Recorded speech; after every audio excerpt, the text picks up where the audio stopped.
you guys can introduce your if you guys can introduce yourself alphabetical order, I guess, starting from Kamira.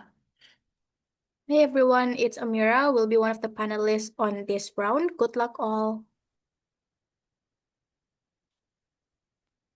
Hi everyone, Aulia here. Good luck and have fun for the debate.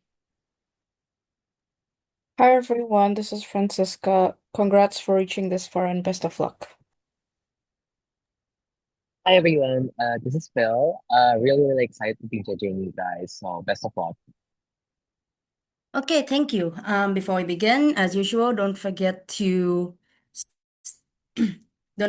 state your preferred pronouns and POI preferences, and most importantly, have fun. So, without further ado, I call upon the Prime Minister here.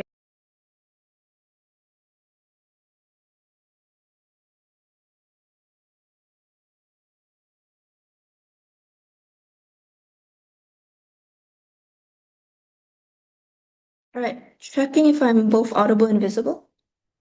Yep, loud and clear. Okay, yep, your eyes just unmute yourself. I'll be talking about sensitive topics about sexuality and orientation. So all the things I'll be talking about in my speech is only for debate purposes only. Yeah, starting timer mana? Starting my speech. Sorry, in 3, 2, 1.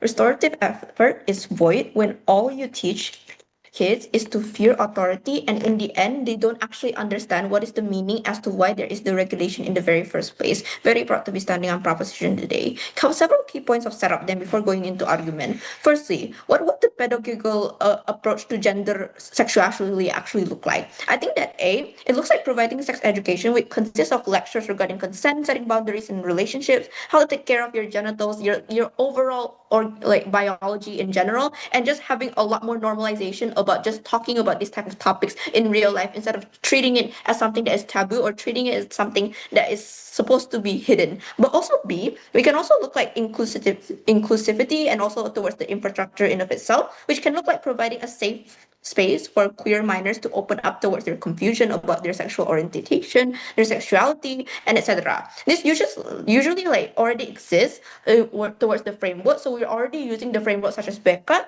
and it's just simply just expanding the scope to just not talking about your mental health, but also about your sexuality and about the confusion that you may be having when you are in your high school years. So then, secondly, where does this debate actually take place in? I think it just mainly takes place in progressive leaning countries such as the countries in the EU, US, and etc. And while sex education can still exist in conservative countries, the full implementation of proposition's curriculum would have to like have a slow integration, adjusting it to its society, because of course we're not going to be the extremists as to try to introduce queer things and try to introduce this type of thing into countries like, for example, Indonesia or countries that are heavily religious. And because of that, hence, we tell you that the main focus of the debate is more towards the currently leaning progressive countries, such as the countries in the Western Bloc. But thirdly, what does opposition's world look like? I think then they want to take a restorative action, which means that they want to enforce strict punishment for actions that reflect discrimination towards minorities while providing care and counseling for the victims. So notice that the action they do on their side of the house only happens whenever someone actually does something that is provocative then. Both teams want to have this policy to take place in high school because it becomes a very key point in our development in general. The delta is how we are able to shape students into becoming a more inclusive person and overall trickling down into having a more inclusive system overall, and how effective the mechanism actually is then. Just one contribution that I'm going to tell you about why preventive education is actually better than in comparison towards restorative one. Let's just contextualize this, for example. What makes an effective education actually stick towards the brain of teenagers in the very first place? I think it's very simply, it's whenever students can actually understand and be able to build a critical thinking on why inclusivity is needed outside of just being told what to do, right? The analogy is this: you don't tell kids to obey the law simply because they should be scared of getting caught, getting fined, and getting into jail. You need to tell them that if they don't obey the law, they themselves might get hurt or they might hurt other people as well. Why is that then? I think that a lesson that only has grounds on deterrence and grounds on fear only applies so long as you don't get caught. Meaning that people in opposition won't have psychological empathy to think before saying like something that is very discriminative towards another person, right? If they know they are having like a slim chance of getting away with it. But so then there's two harms I give you. Firstly, that the victims that will already be hurt aren't going to be able to just simply erase that memory, right? Because they have already been the victim towards this type of thing. No matter how many like things you're going to talk about, like counseling, and no matter how things about you can like open up towards other people, I feel like the trauma of being called a slur will always be ingrained onto you, especially whenever you're still in a very youthful like time in your life, right? Especially whenever those type of things can come from other people, from your peers, and such things cannot be simply dismissed just by punishing someone as well. But secondly, I feel like teens like to place an image on whatever rules they have in high school is bound to be broken anyways, and this is a thing that is just rooted into the psychology of kids, because whenever we tell kids and teenagers what not to do, most of the time, because they don't actually believe in that and because they don't actually have a fundamental empathy as to why that rule happened and why that rule exists in the very first place, they don't actually stop to think why it is supposed to be something that is bad in the very get-go. So why does preventive education and why does proposition solve all of this? I think that for one, people who are homophobic and people who are discriminatory towards other people are only that way because they constantly live in a vacuum and are not influenced towards otherwise. This is very much a thing because like in status quo, a lot of people who have that type of belief becomes that way because they're influenced very early on by their parents or other people that are around them whenever they are still very little. But in school, when it comes to school materials or things that like just appear in our textbooks and our PPTs in general, we are already primed to believe that whatever we are taught in this type of proof is said to be true and meant to educate us. Even if sure, it's not going to be an immediate impact and not everyone's gonna suddenly buy into this type of thing, because we do admit that changing someone's mindset isn't something that is very easy to do. But at the very least, you can introduce the fact that you can like slowly integrate it into the point of sex education in the very first place, because there are a line whenever it comes towards how liberal you can be and such things that are just like fact. For example, whenever we're learning about our human biology, whenever we're talking about consent, and that's just a universal thing that a lot of people can actually believe in. This is the slow integration and slow opening of your mind so that you can actually be more liberal and actually be more becoming a better person in general. But secondly, I tell you that your classmates actually work as a deterrent as well, because not everyone in your room is going to be like an extremely discriminated person. Not everyone is going to suddenly just like reject the whole thing in the very first place, especially if it was introduced in the curriculum ever since you are in 10th grade, right? This is better in comparison to opposition because the deterrents come from your friends and your peers and the people that teenagers usually respect more than the actual adults, when in comparison to opposition, when the entire like enforcement is only going to be limited on the teachers only. Why is it then that we focus so much on developing the psychology and we focus so much on the internal instead of the external? I think whenever we're talking about preventive measure, not only have I already explained to you that like such things and such discriminating things can cause trauma towards other people, no matter how much they try to downplay it later, we tell you that hateful words and verbal abuse is something that a lot of teenagers and a lot of minorities, a lot of queer people have held to this day. That is exactly why people don't feel welcome in high school. People don't feel like they're actually someone who can exist as their authentic self in the community where they are supposed to be learning, right? That's why we push to you the urgency, why we should have that type of mindset built onto these teenagers from an early age. For those reasons, very proud to be standing on.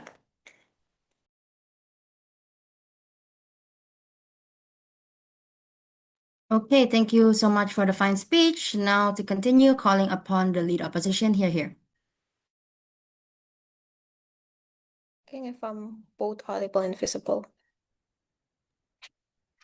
Yep, you are. Right. Let me just set the timer first. I'll gladly take POI within transition, starting my speech in 3, 2, one. I agree with the whole case coming from proposition that we want a very inclusive society, that we want people to be respected whatever they are. But here's the thing, if what proposition tells you can really be manifested and we will still it can really be manifested through the proactive only, we think we will have a world full of rainbows and sunshine already. There's a lack of comparison onto why proactive is so much better under proposition. We think there case still lack of nuance that I don't get. Why do we really need to do with, we need to do the approach with only we need to prefer the proactive approach in terms of like teaching these kids gender and sexuality to begin with. I'll contextualize to you how does a secondary school look like. One, they're only like 12 until 15 or 16 or something. If you see in reality, most people in that age are not even mature enough to not love in a reproductive subject in biology. Let's not talk about the sexual things. Even as simple as manggil nama bapak, they're not afraid to the no and the rules that exist. Why? Because they're not explained with the consequences that they'll need to bear later on. They will only listen when they know that, oh, this is bad to begin with, and I'm gonna get punished if I keep on doing this. If I keep on doing this, this is why the mitigation coming from proposition will never work. But secondly, in secondary classes is where you learn the basic moral grounds like kindness, respect, honesty, I know, name it, man. Then and we think within the timeline, you need to shape your moral grounds to this framework is the best under opposition. I'll explain more. How does under our side the framework actually look like then? 2 points. One, this is still a disaster prefer. Both types of education will still exist under both sides. We think we still have sex education and all that, but I'll just tell you why there's a different in prioritization and why this we really heavily need that different in prioritization. But second point, how does reactive and disciplinary look like then? But we will proceed with even more serious matters. The Nef is not wrong when she told you that we will only react to when there's something wrong. Because if something is definitely wrong, then yeah, we know it's actually very, very bad. But here's the thing, you get a sorry, what is this? You get a post-incident pastoral care, you get a designated therapy like session with your teacher, or I don't know, professional support services that the school provide for you. But other than that, all of the perpetrators will not simply just get punished only, but they will also still be engaged through a restorative conversation and education about the impact of their own action. What does these two things prove to you directly then? This prove to you that even under opposition mechanism, you will still be taught that, respect is the most basic ground line of the morality that you need to have. That's the basic thing that you need to be able to respect other people in general. Two arguments. One, on why this reactive mechanism is so far much more better. Here's the outline of the problem.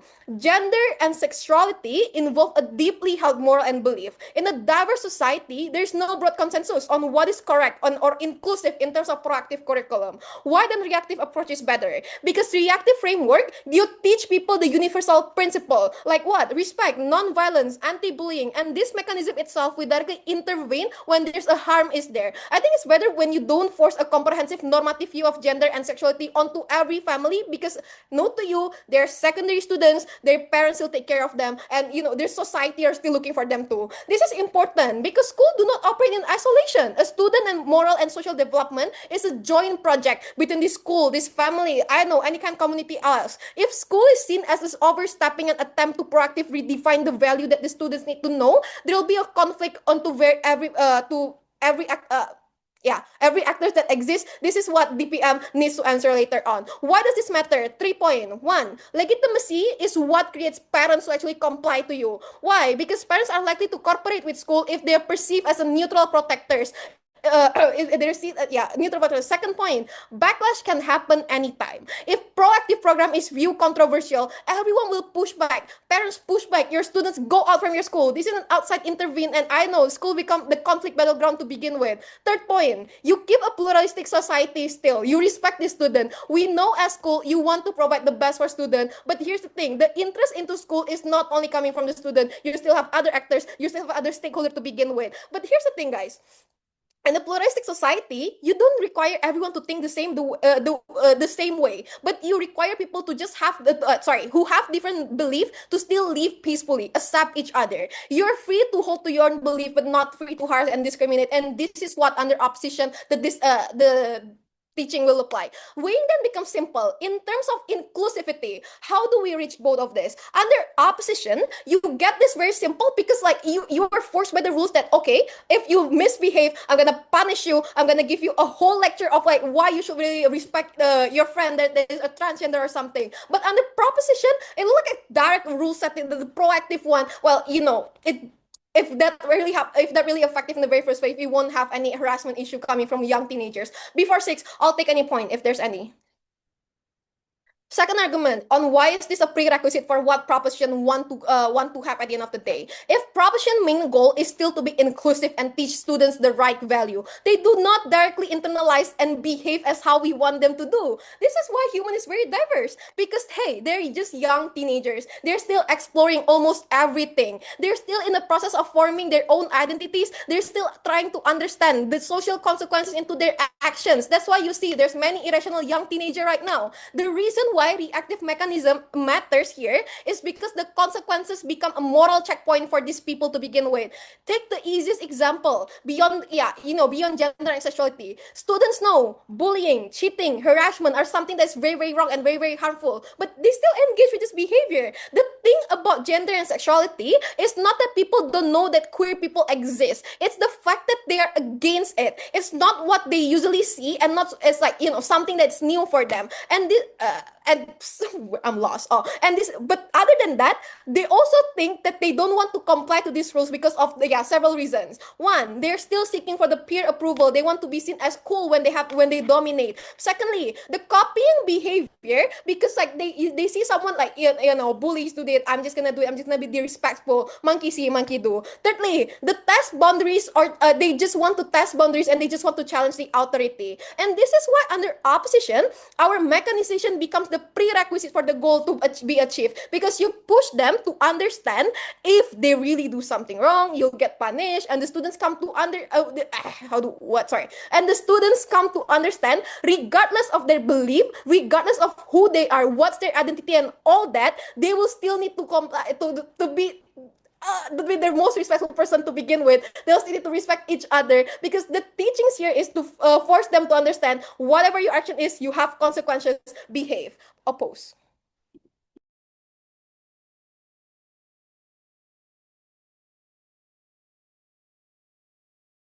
Okay, thank you for the fine speech coming from the lead opposition, calling upon the Deputy Prime Minister. Here.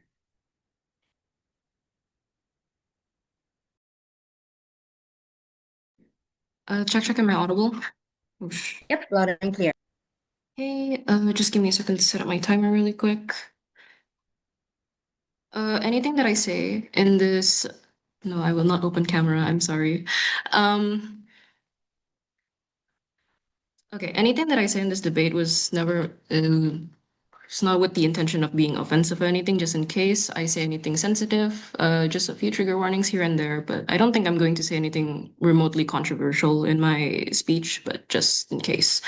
Starting my speech in 3, 2, 1. I don't think gender identity or these things are that hard of a concept to learn for a secondary school student, right? But directly answering to the parent actor from Joanna, for parents, they care about what their children see, right? Exactly, we use that framing, and the fact that like parents are deeply terrified at what their children access online, right? They would comply more towards this policy because it's at the very least taught about in school. It is being integrated slowly. It just is what then framed you already with the alongside sex education, which is something that is more broadly more accepted towards these things, because essentially proactive school programs frame gender and sexuality through the lens of safety and actual critical thinking, right? Parents would be more likely to cooperate because they realize that the school would be providing a protective shield against the maybe potentially much worst case scenario of children accessing these information online or maybe in other types of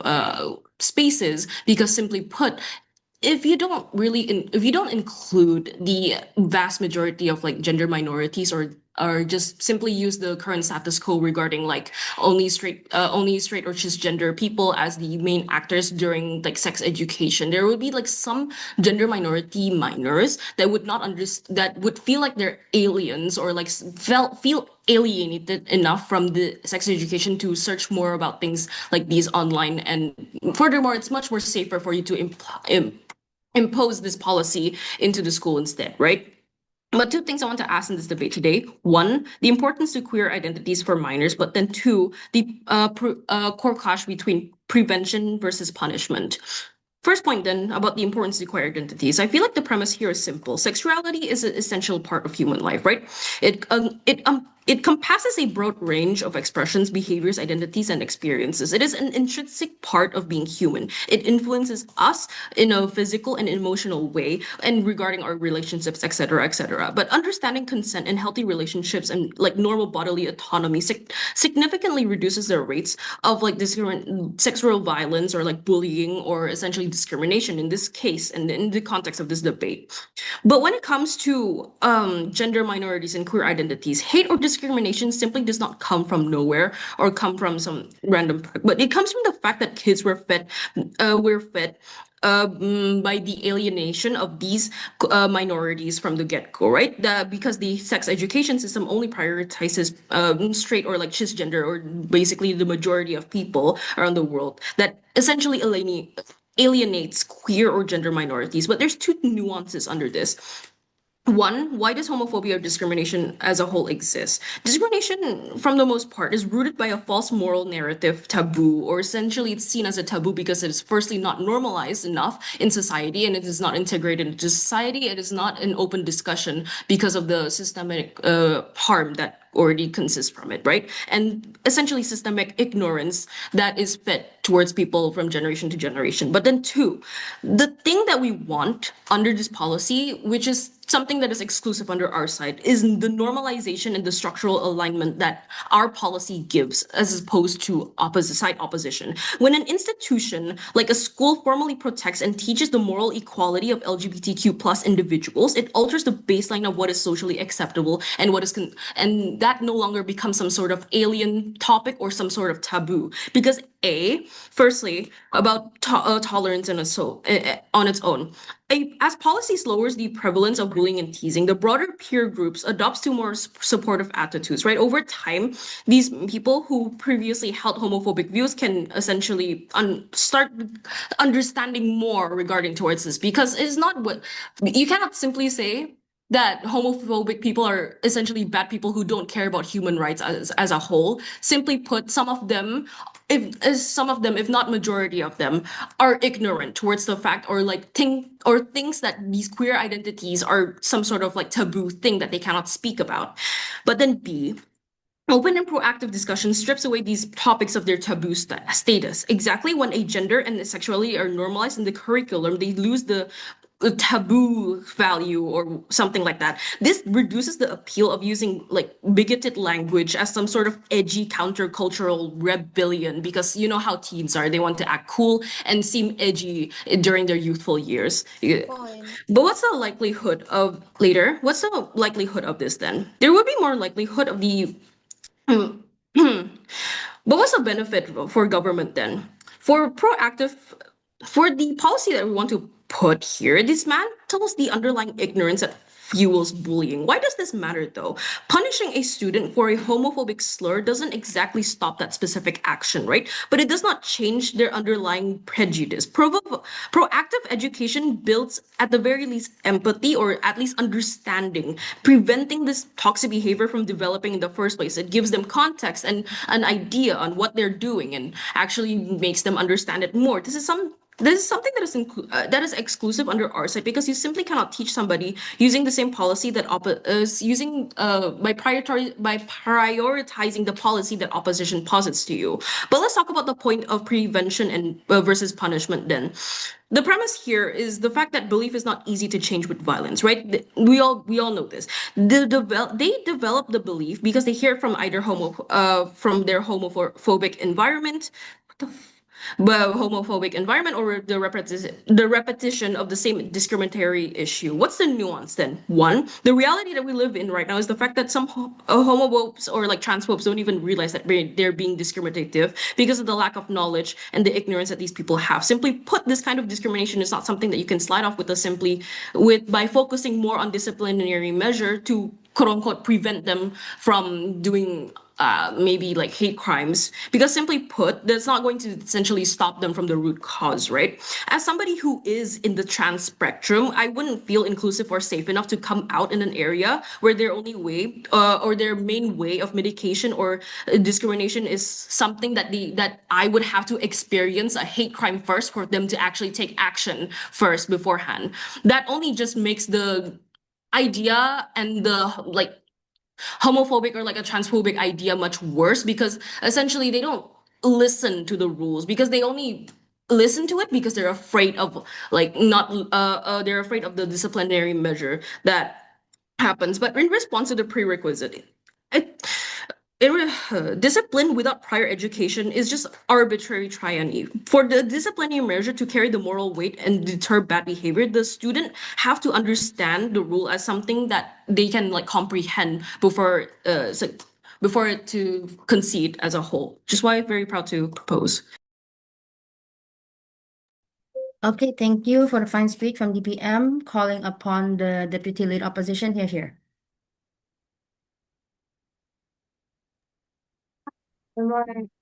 Wait. Am I audible? Your voice is still a little choppy. Okay, wait. Let me just change my Wi-Fi first. Hold up. Hello, is this better? Yep, much better. Okay. Everything that I say is just for the sake of the debate, but before I start my speech, I'm very, very grateful to stand in the grand finals of IWGM. Thank you so much for IWGM for creating this forum. This is one of the most, I don't know, fulfilling competitions I've ever joined, because everything is just so on time, everything is so rapi, and I could never feel that in a, cis male environment. Sorry, that it sounds so misandry. Anyways, starting in 3, 2, 1. The most important characterization of this motion is that this surrounds the word secondary school. These are 12 to 17-year-olds we're talking about, the age where you basically don't care about what the teachers told you. Ask any elementary school kid to line up neatly. I guarantee you it will take them at least 10 minutes just to make it work. What do you think will happen when you tell them, hey, you need to respect them based off their identity? They laugh about it because they think that it's still something funny and foreign, unfortunately. But then again, their second told you that this is very urgent because they think it's taboo, then we need to change it. Just because it's added to your curriculum does not make it less taboo, because of the stigmatization, and this stigmatization of how this is something that is taboo is too rooted, especially within these secondary school students. Why? Because they're still very close with their parents, right? In this case, these parents are the ones that are actually indoctrinating these kids and impose the narrative to them about how taboo sexual education is. But then again, all of their benefits regarding about preventing and about how they're actually gonna gain more awareness immediately are toppled down anyways, because like they're still gonna listen to their parents more rather than listening to their teacher. But then again, do notice that the NEF herself told you in her setup that this debate place in a Western country means that every urgency that they say that this is something that is taboo, it shouldn't then it shouldn't be taboo at the very first place, because like these are Western countries that we're talking about, right? They have more progressive mindset. There's no urgency whatsoever in their side of the house. But we say it's not going to be that easy to actually get into between the parent and kid dynamic to actually change the awareness that they have, because secondary schools have so much external actors that you need to consider. Parents itself won't if the parents think that what we're teaching in school does not align with what they teach at home, they're just going to indoctrinate them again back home, making all of the efforts that you create under your side of the house, all of the resources that you actually spend are going to go nowhere at the end of the day. But rebuttals here that in terms of they say that we alienate the queer minors under our side. We say that no, because our framework is still based off respect. This is something that Joanna has already told you. Our side does not say, hey, let's ignore queer students until something bad happens. No, we create a school environment where everyone is expected to respect everyone else. Queer students here are still protected through all of like the anti-bullying rules, for example, counseling or disciplinary mechanisms. Protection does not require a constant identity-centered intervention. We question the urgency of this mechanism at the end of the day, right? Moving to extension here then, this is a very long one. How does secondary school is actually about moral grounding and how this teach the concept of respect, regardless of who you are and regardless of who you identify as, teaching the moral grounding first in order to actually approach the best case that is coming from proposition. But before that, any points? Problem here then, government assumes that the role of school is to proactively shape these students regarding the gender and sexuality and sexuality only. Couple responses to this then. Firstly, we say that no. The purpose of school is to establish a common moral foundation that allows people with different beliefs to coexist. Do remember that these are like 12 to 17-year-olds that we're talking about. They still, consume every information to their head and just like try to choose which one that they believe to. The foundation that we create is simple then. Respect people of regardless of who they are. Notice the concept that concept is important, and like be kind to everyone. This is the prerequisite of these kids to actually have a moral grounding, to actually understand that what they're doing is discriminative, regardless of who do they do it to understand what actually is the problem about being discriminative and the things that they're doing are actually discriminative, right? The impact here is simple. At the end of the day, teachings about respect in order to be still exist under our side to be a preemptive approach, and so this is not only exclusive from going to thorough sex education, right? Teaching the manners will still be able to cater to the preventive. We don't know why they say that preventive wouldn't exist under our side, and there should be an action first before they actually gotten into that. The impact here is simple. So when proposition say we're just going to stop to the point where, hey, it's wrong because you get caught, we say no. Exactly when these moral groundings education is still able to run under our side to give them an understanding that any kind of discriminative act is wrong, there's still an act of preventive. We don't need to like exclude anyone or alienate anyone under our side. But then again, on the weighing of capacity, we say that sexual education based on identity is not something that is easy to teach, right? There's a large scope of materials that you need, of understandings that needs to be sorted out. We say it's easier for these teachers and school boards at the end of the day. We co-opted the benefit of having awareness from discriminative actions because we still actually teach the bare minimum of manners, while every case that exists under proposition can still exist under our side because the teachers are still going to be able to teach to them about the framework. But what's an exclusive benefit to a reactive framework then is the fact that this approach does not generalize the level of understanding to these 12 to 17-year-olds. The very important framing that needs to be pointed out here is just they are still very diverse and it's still in their self-exploring moment. Let's read the motion again. This reactive framework includes a pastoral care that is based on an individual level. Hence, the approach that we use differs to each kids depending on their acts, depending on their understanding about the people that actually surround them and what did they do that they something that they are not aware is something that is discriminative.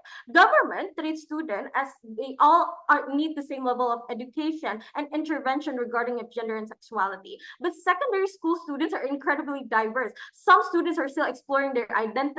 Some are like understanding these issues very well, but some are actually directly involved in discrimination cases, for example. These students have fundamentally very, very different needs. The mistake of proposition is assuming that one curriculum, one class can actually fit to every student's journey. We say that even under their case, they're just going to stop at the sexual education at the end of the day. They're just going to say that, we've already given you the class on how you should act in terms of like facing this sexual discourses, and that's it. They're gonna stop there. Why reactive frameworks are better? Reactive frameworks will include like counseling and disciplinary responses. These are inherently individualist, right? A student who bullies someone receives like a different intervention from a confused student, for example, a questioning student, or a victim of discrimination of the day. We don't want to generalize them based off like giving them a PPT about a sexual education, right? Instead of forcing everyone through the same framework, school can actually identify what is the actual problem that this particular student is facing,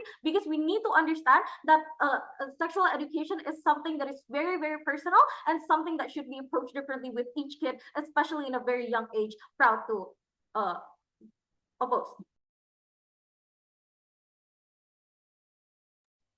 Thank you from the fine speech coming from the Deputy Leader of Opposition. To close proposition substantive case, I call upon the government whip.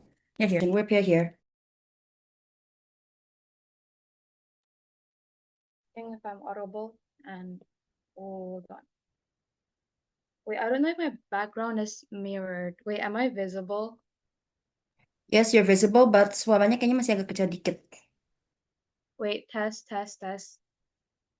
Okay, much better. Okay, so sorry for that.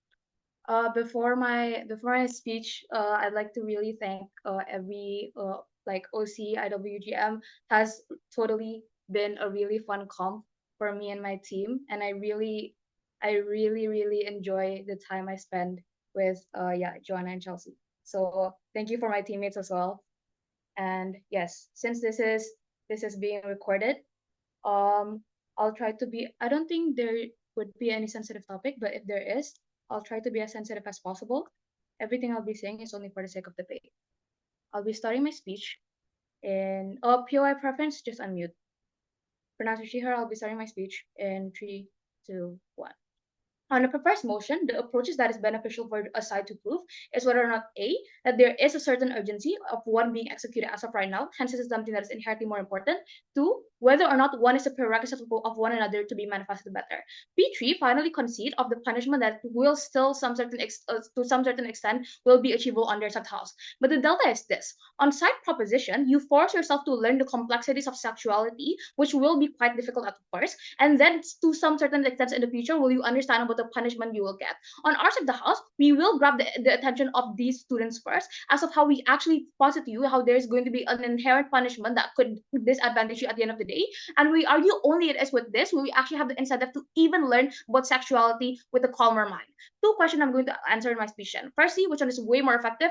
2, which is a more urgent matter to be discussed in secondary school? First theme in terms of effectivity then. The metrics of effectivity that I will prove was under 2 folds. Which one is going to be way more understandable for these students? To what level will these students can actually apply these teachings? Which side can actually give a better, easier method to be understood for these students then? They argue one thing under this. The fact that things from the textbook is something that these kids portray as something that is a fact, and therefore this slow integration can actually be something that's way more effective to them. The responses under this. Firstly, if this analysis was true, then every student have already mastered math, every student has already mastered like science, because it's all within the curriculum, right? But hence the reality is not, because people are lazy enough to learn as far as opening the book doesn't give them any consequences at the end of the day. Second response, I think that slow integration is unjust given the fact that the radical society we already have as of right now. The life you have as a secondary student might still be sunshine and rainbows, but to the certain extent that you actually already go through the actual world, it's actually a world full of discrimination, and we told you to be actually ready, right? Second part of this theme, in terms of talking about which one can be better applied towards the student in and of itself. They argue several things. The first thing they argue was about how on a psychological empathy is way better incentive to be given as opposed to fear. 3 things under this. Firstly, I think that for this claim to fly, they first needed to prove how this is going to be successfully manifested on their side of the house. When we told you it's not, for 2 structural reasons. 1, that sex education is not only teaching about the consent of your private part, but it's also understanding to be talking about like other gender that already exists within the spectrum that WGM stands for. But unfortunately, we have to concede for the fact that these teachers can actually come in a really big spectrum.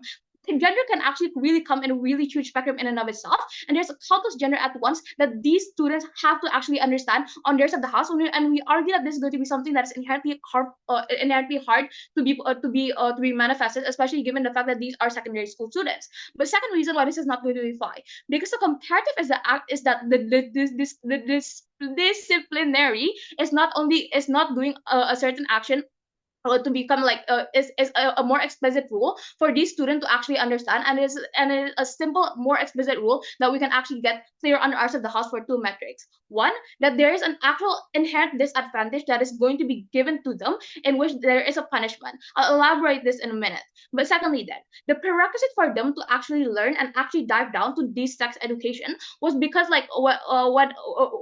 because once they is only going to be achievable when they actually have already like get the incentives as first, and we argue that is only going to be given when we actually already like portray to them the disadvantage that society is going to be that society can actually give to you. But we argue that it's furthermore better manifested on our side of the house for the fact that when society is in a disadvantage and they actually have the understanding of them going to be in a disadvantage for a certain action, this is only when the discussion is going to be occur on our side of the house. Because once society actually know know that they're getting disadvantage, they're only going to seek for the reason as to why they are getting limited at the end of the day. And this form of discussion is only achievable on our side of the house. Therefore, the manifestation of the benefit is going to be way better achieved on our side of the house.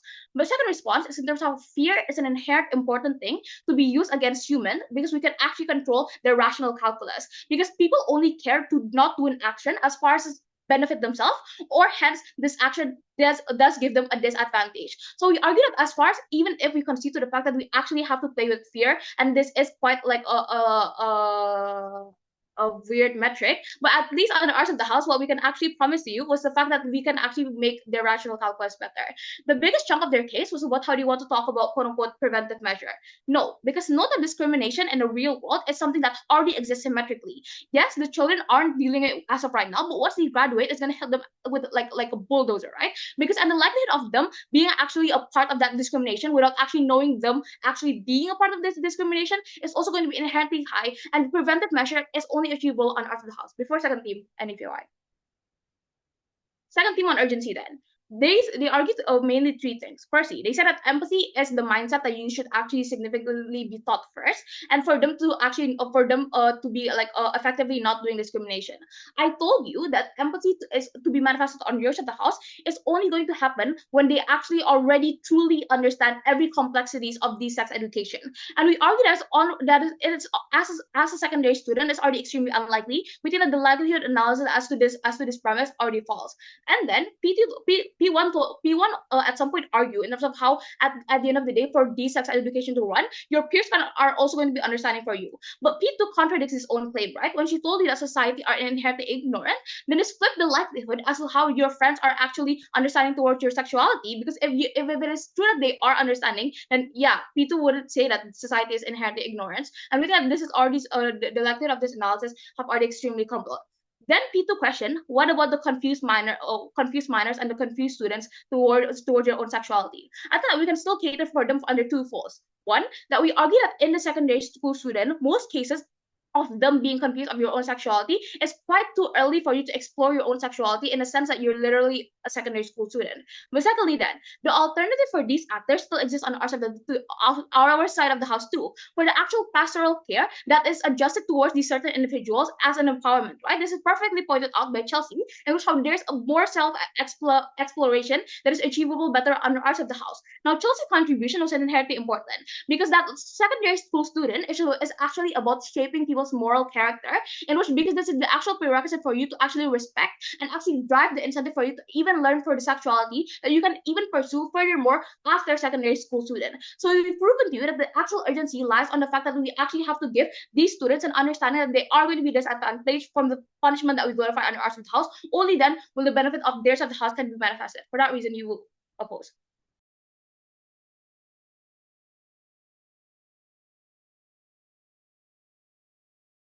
Thank you so much, the opposition whip, to close up opposition's entire case, calling upon opposition reply. Here.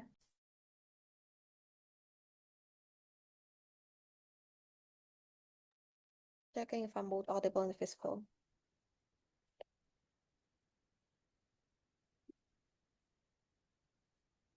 Hello? Yeah, sorry. Audible and visible, yeah. Okay. Starting in 3, 2, 1. Proposition makes this debate regarding do you support queer people or not. It's not about that because they fails under several reasons. 4 things. 1, they told you that it is not hard to teach secondary students. Come on, be for real. It's not that hard if everyone is not internalized by what the society think and we do have the level of maturity to understand.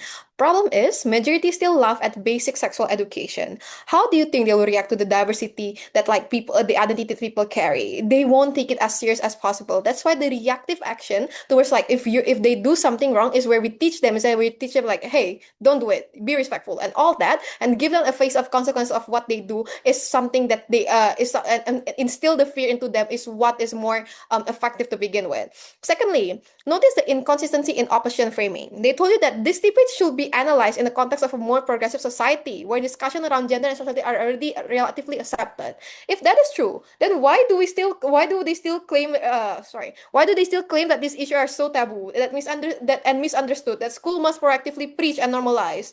Thirdly, let's not delete the delta here. Richelle's speech is deleting the different frameworks under both sides, if you realize. Because she told you that, well, respect is not rocket science and all that. We need to teach them all of this. Yeah, we do need to teach them all of this. But here's the thing. We told you from Chelsea that even if they're in a classroom, they don't directly listen to the teachers. They don't directly say no to bullying. They don't directly say, oh, man, I should be respectful of each other and all that. No.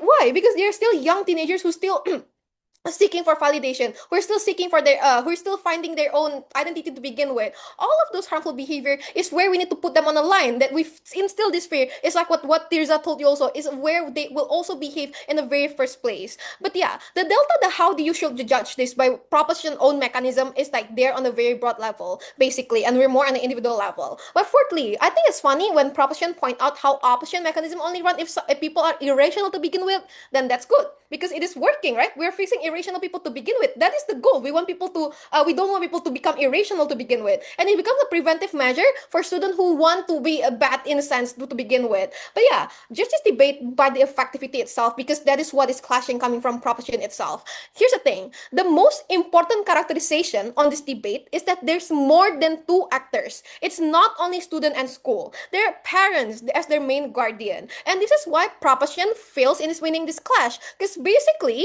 what they told you is that it's just gonna be effective because it's not only about punishment. We debunk this by saying that you still get education, and the approach is even more on individual level if you're reactive. We told you that if you're not reactive, in the sense that you don't punish the student, or like you don't instill the big words that you're going to get punished if you behave wrongly, they won't listen to you, they won't fear you. And we told you also, we told you in but in terms of nuance effectivity, we told you that exactly there's a check and balance. There's people who are gonna check and balance the school, and eventually they cannot teach proactively because that is clashing with the broad non-consensus morality in this world. Secondly, as a school, to provide safety net, this is the biggest clashing point, because basically that's what a P2 bring, right?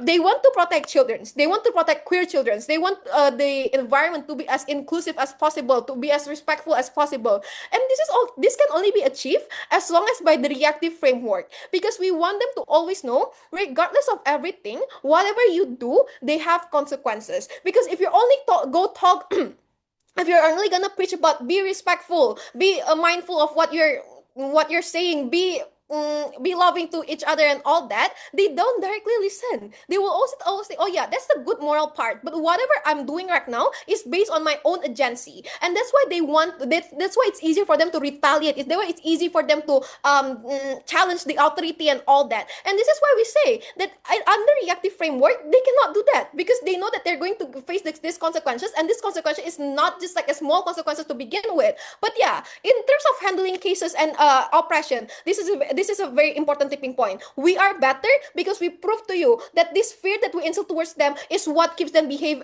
It was keep them behave, and not the way you use proactive framing to begin with. Oppose.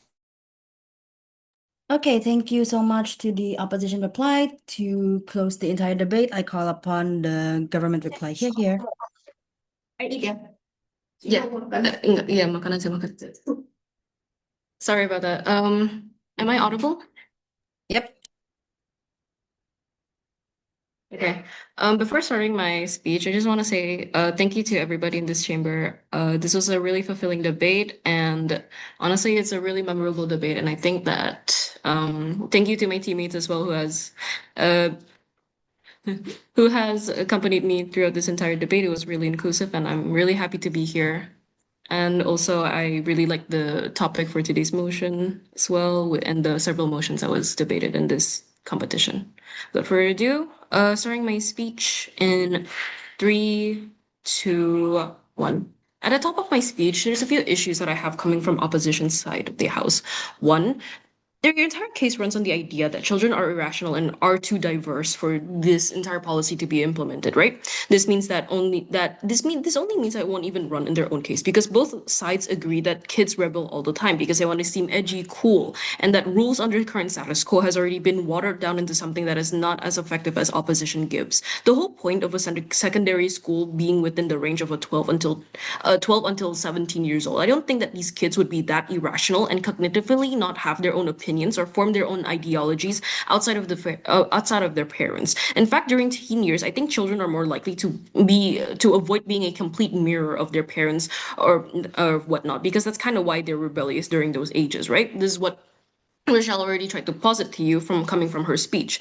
But then two, it's ironic that they themselves it's ironic how opposition concedes that this age within secondary school is an age to explore, right? But they concede that sexuality and gender orientation is something that is far too complicated and complex for these kids to explore. So which both simply cannot run within the same context of this debate. But then three, to clarify, ignorance was an argument to use on why discrimination conceptually exists, because the root cause of why discrimination exists, one of which is because of the fact that people simply aren't educated enough and have a systemic stigma towards this. This isn't a contradiction between P1 and P2. It's just an extension towards the same argument. But then four, even if you're in a progressive country, it does not automatically mean it's a sunshine and rainbows, right? The reason of why Rochelle extended this onto her clash and brought it up is the reason of why queer people are still too scared to walk outside in US or be like too open towards it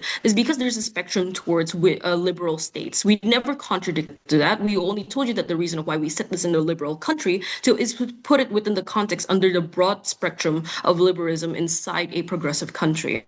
But let's clean this up entirely into a singular clash then regarding prevention and punishment and which side is more effective under this side. What did they tell you exactly? That punishment is the prerequisite and is something that is urgent for a school policy to implement, because without it, you simply cannot just keep it check and balance. And there's clear urgency and prerequisite for disciplinary actions to be prioritized more as opposed to education. But what did they tell you? That essentially, it's not that we do not have punishments according to this. We tell you that we focus more towards on the fact that we're going to educate these people. We're still going to have punishment, but we do not put the main drive into the punishment within itself, right? In secondary school, students frequently use harmful language or engage in exclusionary behavior out of genuine ignorance. They mimic social media behavior and lack emotional vocabulary. You cannot justly punish or like dominantly punish someone for failing a standard they were never explicitly taught. The policy that we posited to you must come first to at least establish the baseline of understanding, because discipline without prior education is just something that is too random or arbitrary, right? For disciplinary measure to actually carry moral weight and deter bad behavior, and to continue deter this bad behavior and this bad mindset and stigmatization, that the student must understand why it is bad in the beginning, which is why we would primarily want people to focus more on the education. The deadlock breaker for this entire debate is how long will this mindset stay, because they have never told you on what would happen if once these students have already long gone out of like school range, where they don't have teachers to tell them the rules, or they don't have like teachers to punish them for their maybe bigoted actions.